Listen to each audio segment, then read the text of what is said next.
Sup nerds, Adam Ronan here for another Ronan review, and let me ask you one question. Is this, the Hori Portable HD Gaming Monitor Pro, the best portable gaming monitor you can get? Well, let's take a look.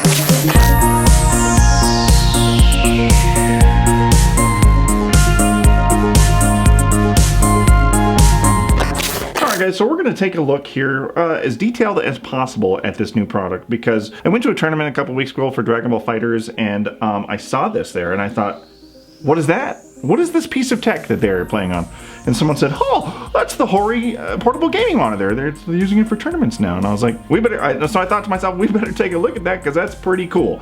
And we've done a good majority of the Hori products before, so here we go, let's dig in. First, let's take a look at some of the specs. So overall, we're looking at 15.6 inches from boom to boom. The display area is coming in at 13.6 inches this way and 7.6 inches this way.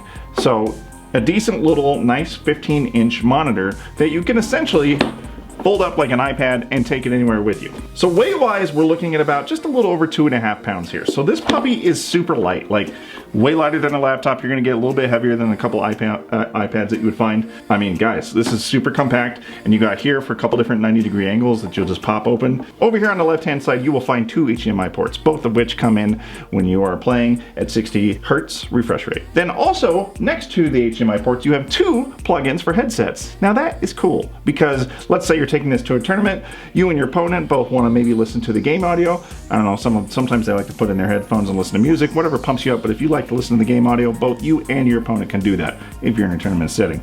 Or if you're at home, or if you're at a barbecue, at a party, you can plug it in and have headsets as well. But that's not to discount the fact that this does have speakers built into it, which are surprisingly a lot better than I thought they would be when it comes to speakers built into a 2-pound tablet screen, so to speak. This does not, however, run on a battery, so you do have your standard power supply which does plug in right below the HDMI ports, so it's not battery operated, so you do have to have a plug. Resolution wise, you're looking at 1366 by 768, so it's not quite 1080p, but it's also not 720. It's closer to 720 than you'll get to 1080p, but it doesn't look bad. When we did our tests on this, the resolution was noticeable in the sense that we had my 4K TV right behind it, just for quick switching to test on response rates and stuff.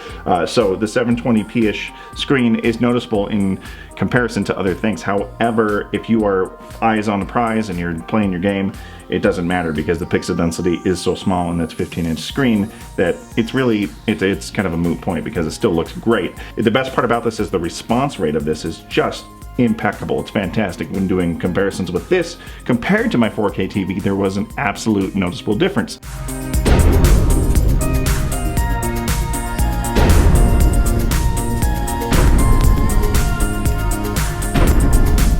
I'm always the type of gamer who doesn't play competitively, and so when it comes to like fighting games and stuff, people are always like, oh man, gaming on a monitor, and then they come over and play on my TV, they're like, oh my god, it's just so slow, it's crazy, and I'm like, I don't know, I don't see it. But when I had them side by side, this right in front of my TV, played on this, do the test, and then played on the TV, was absolutely incredibly noticeable, and it kind of blew my mind because this is my first tangible experience with seeing a very noticeable in-play response rate. So I've got to hand it to Hori for really nailing it on this because it is absolutely fantastic. Over here on the other side, you have a slew of buttons. You've got your standard HDMI 1 to 2 switch. You've got your volume up and down. You have your menu, and then your select button for in your menu. And of course, your power button. Standard stuff that you would find on a regular monitor is all displayed here and here. The case that it comes with, I find to be very reminiscent from older iPad cases I have, but it just basically comes on, you strap, and you're ready to transport. But it is very thin, you'll notice here. Super thin case, very light, not heavy at all. It doesn't add to the weight particularly much. And ready for pull out, plug in, and play. Excellent in a tournament setting. One thing that's really cool about this is the portability. So of course we put this up, we threw it in our Quamba Aegis bag that we reviewed, and I took it over to Gordy's house so we could try some portability and just kind of see what the experience would be like.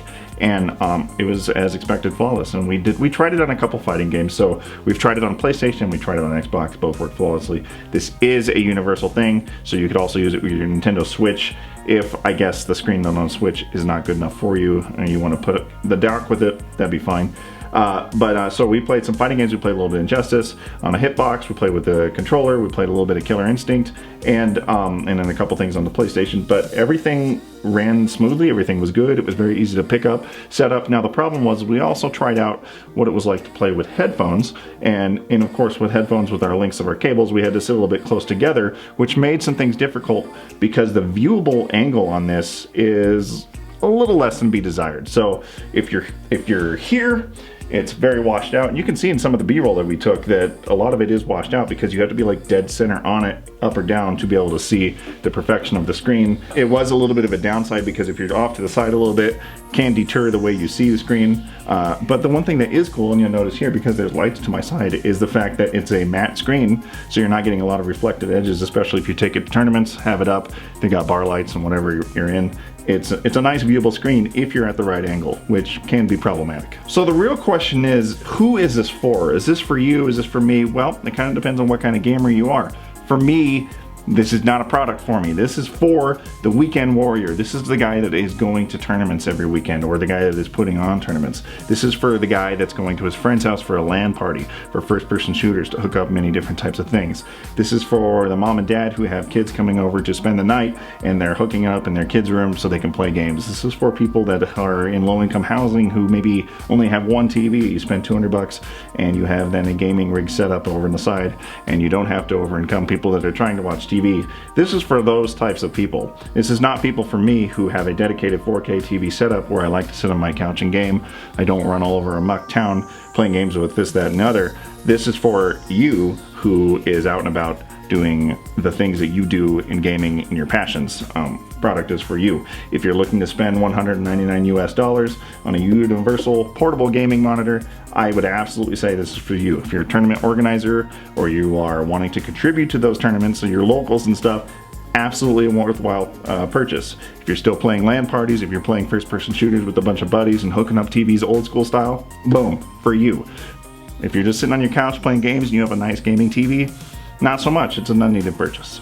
When it comes down to the verdict, I think it's a solid piece of tech, minus a couple of issues with the viewable angle. I was actually pretty impressed with how it functioned, especially with that response rate. It's an excellent purchase if it fits your needs. So are you that type of gamer that is going out and doing those things? You're the weekend warrior. Is it a good purchase? Absolutely. If you're like me and you're like Gordy, no, I don't think it's a needed purchase. It's an excellent piece of tech, and I think it's worth the $200, especially with the portability and the quality of the response rate and stuff like that. Yeah, I think it's super cool. I think you could probably expect to find some deals on it here and there. So it's an absolute buy if it fits your gaming needs, for sure, absolutely. Anywho, we're gonna peace out on this Ronin review. Guys, this has been our review of the portable Universal Gaming Monitor Pro from Hori. Let me know what you guys think. Let me know if you picked this up and if you have experiences, what you think, or if you played it on a tournament, you know what to do. Comments below. Twitter here, Gordy in the back.